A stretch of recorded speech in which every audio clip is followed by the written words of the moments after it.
Hi friends, இன்றைக்கி நம்ம பார்க்க போகிற திகில் சம்பவத்தில் ஒரு கிராமத்தில் அண்ணன் தம்பி 2 பேருமே ஒரே வீட்டில் கூட்டு குடும்பமாக வாழ்ந்துட்டு வராங்க. அதில் அண்ணனுக்கு ஒரே ஒரு பையன், அவன் வெளியூரில் தங்கி காலேஜ் படிச்சுட்டு இருக்கான். இந்த நிலையில் அந்த கிராமத்தோட எல்லையில் இருக்கிற ஒரு வீட்டில் எந்த ஒரு ஆண் துணையுமே இல்லாத ஒரு பெண்மணி வாழ்ந்துட்டு வந்தாங்க.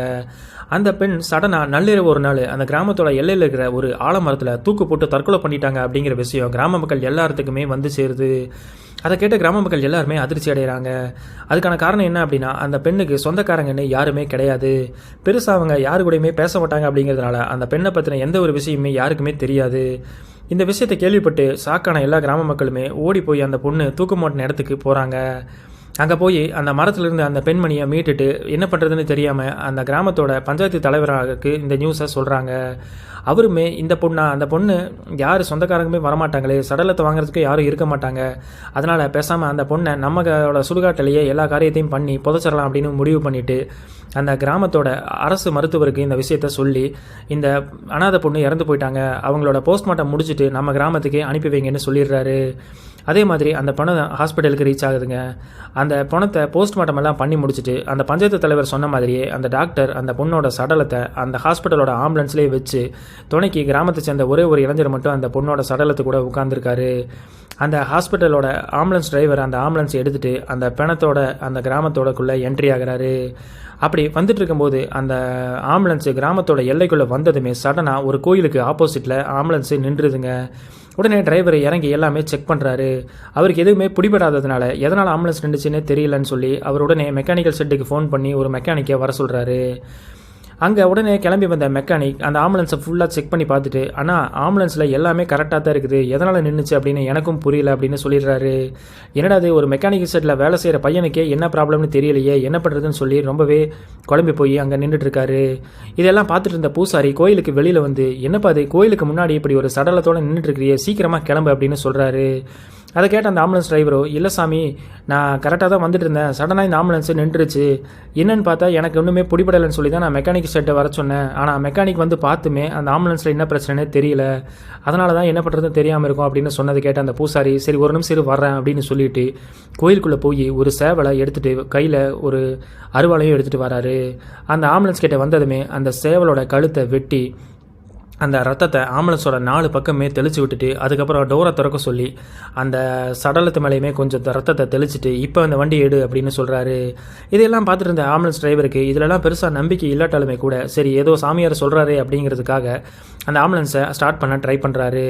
லக்கிலி அந்த ஆம்புலன்ஸு ஸ்டார்ட் ஆயிடுது. உடனே அங்கே கிராம மக்கள் எல்லாருமே சுடுகாட்டில் வெயிட் பண்ணிட்டு இருக்கிறதுனால உடனே அந்த ஆம்புலன்ஸை எடுத்துகிட்டு அந்த பெண்ணோட சடலத்தோட அந்த கிராமத்தோட சுடுகாட்டுக்கு போய் ரீச் ஆகிறாரு அந்த ஆம்புலன்ஸ் டிரைவர்.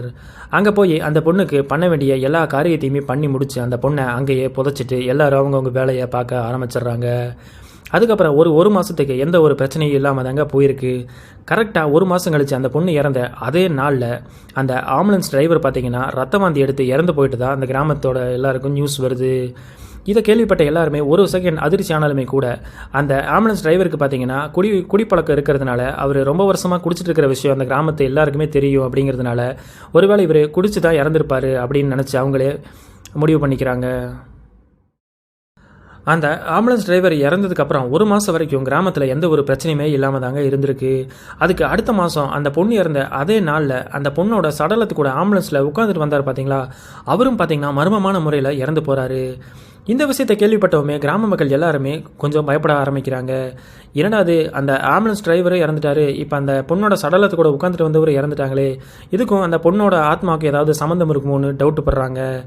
ஆனாலுமே அவங்க என்ன யோசிக்கிறாங்க அப்படின்னா, அந்த கிராமத்து அந்த ஆம்புலன்ஸ் டிரைவர் குடிபோதையில் தான் இறந்தார், அதனால் அது ஒரு கோயின்சிடன்ஸ் தான், ஆனால் இவர் இறந்தது தான் கொஞ்சம் அதிர்ச்சியாக இருக்குது அப்படின்னு சொல்லிட்டு சரி எதுக்கு வம்புன்னு சொல்லிட்டு எப்போவுமே அந்த கிராமத்தில் ஏதாவது இந்த மாதிரி நடந்துச்சு அப்படின்னா அந்த கோயில் பூசாரிக்கிட்ட போய் தான் குறி கேட்பாங்க. அந்த வகையில் இந்த கிராம மக்கள் எல்லாருமே அந்த கோயில் பூசாரியை தேடி போகிறாங்க. போய் இந்த விஷயத்தை சொல்லி, ஆல்ரெடி இந்த மாதிரி ஒரு பொண்ணை லாஸ்ட் 2 மாதத்துக்கு முன்னாடி இந்த கிராமத்தில் புதைச்சோம், அப்படி புதைச்ச டைமில் அந்த பொண்ணோட ஆம்புலன்ஸை ஓட்டிகிட்டு வந்த டிரைவரும் சரி அந்த பொண்ணோட சடலத்தில் உட்காந்துட்டு வந்தவரும் சரி கரெக்டாக 2 மாதம் பேக் டு பேக் அந்த 2 பேருமே இறந்து போயிட்டாங்க. ஸோ இதனால் என்ன ஆச்சுன்னு பாருங்கள் அப்படின்னு சொல்லி அந்த சாமியார்கிட்ட எல்லாருமே முறையிடுறாங்க. உடனே அந்த சாமியாருமே ஒரு சின்னதாக ஒரு பூஜை பண்ணிவிட்டு குறி சொல்ல ஆரம்பிக்கிறாரு. அப்படி சொன்னதை கேட்டு அந்த கிராம மக்கள் எல்லாருமே அதிர்ச்சி ஆகிறாங்க. அந்த சாமியார் அப்படி அதிர்ச்சி ஆகிற அளவுக்கு என்ன சொன்னார் அப்படின்னா, அந்த சடலம் வரும்போதே இங்கே அந்த ஆம்புலன்ஸு நின்று போனப்போ எனக்கு டவுட் ஆச்சு, ஆனால் அந்த டைமில் எனக்கு பெருசாக எதுவுமே யோசனை இல்லாததுனால ஒரு சேவலை மட்டுமே நான் பலி கொடுத்து அந்த சடலத்தை நான் அனுப்பி வச்சேன். ஆனால் இப்போ தான் எனக்கு புரியுது, அந்த ஆத்மா சாதாரண ஆத்மாவே கிடையாது, அது பயங்கரமாக ரத்த வெறி பிடிச்ச ஆத்மா. அதனால் கிராம மக்கள் எல்லாருமே ஜாக்கிரதையாக இருக்கிறது நல்லது அப்படின்னு சொல்லி பயம்படுத்துகிறாரு. இதை கேட்ட கிராம மக்கள் எல்லாருமே அதிர்ச்சியில் உறைஞ்சு போகிறாங்க. அதோடு சேர்த்து அந்த சாமியார் என்ன சொல்கிறாரு அப்படின்னா, எதுக்கும் நீங்கள் எல்லாருமே ஒரு மாதத்துக்கு ஈவினிங் 6 மணிக்கு மேலே அவங்கவுங்க வீட்டில் விளக்க பொருத்தி வைங்க, அதுதான் அவங்க எல்லாருக்குமே நல்லது. அதே மாதிரி எல்லாருமே கொஞ்சம் ஜாக்கிரதையாக இருந்துக்கங்க அப்படின்னு சொல்கிறாரு. இதை கேட்ட கிராம மக்கள் எல்லாருமே பயந்து இதுக்கு எதுவுமே பரிகாரம் கிடையாதான்னு கேட்குறாங்க. அதுக்கு அந்த சாமியார், என்னை பற்றி உங்களுக்கு தெரியும்ல, பரிகாரம் இருக்குது அப்படின்னு பொய் சொல்கிறாள் நான் கிடையாது. இந்த ஆன்மா ரொம்பவே உக்கிரமாக இருந்திருக்கு, அதனால் எல்லாருமே ஜாக்கிரதையாக இருக்கிறத தவிர நமக்கு வேறு வழியே இல்லை அப்படின்னு சொல்லி அனுப்பி வச்சிடறாரு. அப்படி இருக்கும்போது கிராம மக்கள் இதெல்லாம் கேட்டுட்டு விலகி போகிற நேரத்தில் அங்கே இருக்கிற ஒரு பெண்மணியை மட்டுமே அந்த பூசாரி தனியாக கூப்பிட்டு, உங்கள் குடும்பம் இங்கே மற்ற குடும்பத்தை விட கொஞ்சம் எக்ஸ்ட்ராவே ஜாக்கிரதையாக இருக்கணும் அப்படிங்கிற மாதிரி சொல்லி அனுப்பிவிடுறாரு. அந்த பெண்மணி என்னடா அது நம்மளை மட்டும் ஸ்பெஷலாக இப்படி சொல்கிறாரு அப்படின்னு உறுத்தலோடைய அந்த வீட்டுக்கு கிளம்பி போகிறாங்க. உடனே அந்த கிராம மக்கள் எல்லாருமே அந்த சாமியார் சொன்ன மாதிரி டெய்லியுமே 6 மணிக்கு மேலே அவங்கவுங்க வீட்டில் வாசலில் விளக்கு பொருத்தி வச்சுட்டு வந்திருக்காங்க. ஒரு 20 நாள் வரைக்கும் எந்த ஒரு பிரச்சனையும் இல்லாமல் தாங்க போயிருக்கு. கரெக்டாக 21வது நாள் அந்த பூசாரி எந்த ஒரு பெண்மணியை பார்த்து உங்கள் குடும்பம் கொஞ்சம் கூடுதலாக ஜாக்கிரதையாக இருக்கணும் அப்படின்னு சொன்னாரோ, அந்த குடும்பத்தில் இருக்கிற ஒருத்தருக்கு திடீர்னு நல்லா இருந்தவருக்கு திடீர்னு காக்கா வலிப்பு வந்துடுது, ஒரு கையும் காலும் விளங்காமல் போயிடுது. அந்த விளங்காமல் போனவர் யார் அப்படின்னா, நான் வீடியோவோட ஸ்டார்டிங்கில் சொன்ன பார்த்தீங்களா ஒரு 2 பேர்னு, அதில் இந்த மூத்தவருக்கு தான் இப்படி நடந்திருக்கு. உடனே இந்த விஷயத்தை அவங்களோட பையன் வெளியூரில் இருக்கிற காலேஜில் படிக்கிற பையனுக்கு விஷயம் போய் அவன் அப்பாவை பார்க்கறதுக்காக வந்துடுறான். என்ன அப்பா நல்லா தானே இருந்தார், சடனாக எப்படி ஆயிருக்கு அப்படின்னு கேட்கும்போது, தெரியலப்பா இந்த மாதிரி நடந்துச்சு அப்படின்னு சொல்லி அவங்க அம்மாவும் சொல்கிறாங்க.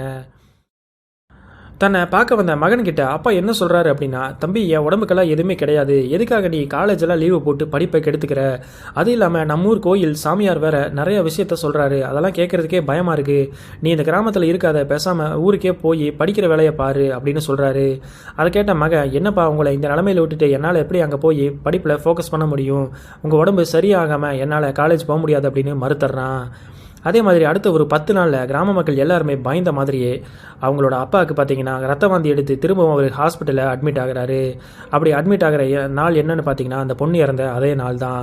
இதை கேள்விப்பட்ட கிராம மக்கள் எல்லாருமே அதிர்ச்சியில் உறைஞ்சு போகிறாங்க. ஸோ அவரை பார்த்துட்டு வரலாம் அப்படின்னு ஹாஸ்பிட்டலுக்கு கிளம்பி போகிறாங்க. ஆனால் போகிறதுமே அந்த டாக்டர் ஒரு பேட் நியூஸை சொல்கிறாரு. அது என்ன அப்படின்னா, அவர் அப்போவே இறந்துட்டாங்க அப்படிங்கிற நியூஸ் தான். இதை கேள்விப்பட்ட கிராம மக்கள் என்னடா எல்லாமே கரெக்டாக அந்த பொண்ணு இறந்த நாளையே நடக்குது அப்படின்னு சொல்லி அதிர்ச்சியில் இருக்காங்க.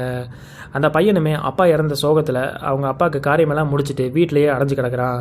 அப்போ அவனோட ஃப்ரெண்ட்ஸ் எல்லாமே வந்து, நீ இப்படி வீட்டிலேயே இருந்தீங்கன்னா அப்பாவோட ஞாபகம் உனக்கு இருந்துகிட்டே தான் இருக்கும், பேசாமல் வெளியில் வா, அப்போ தான் கொஞ்சம் மைண்ட் ரிலாக்ஸாக இருக்குன்னு சொல்லி அவனை பக்கத்து ஊருக்கு அவனோட ஃப்ரெண்டு ஒருத்தன் வண்டியில் கூட்டிகிட்டு போகிறான். அப்படி கூட்டிகிட்டு போயிட்டு ரிட்டர்ன் வரும்போது அந்த கிராமத்தோட எல்லைக்குள்ளே போனதுமே அவனுக்கு அந்த புளிய மரத்துக்கிட்ட அந்த பொண்ணு தூக்கு போட்டு தற்கொலை செஞ்ச அந்த புளிய மரத்துக்கிட்ட ஏதோ ஒரு உருவம் தென்படுது. அதை பார்த்ததுமே அவன் அதிர்ச்சியில் உறைஞ்சு போகிறான்.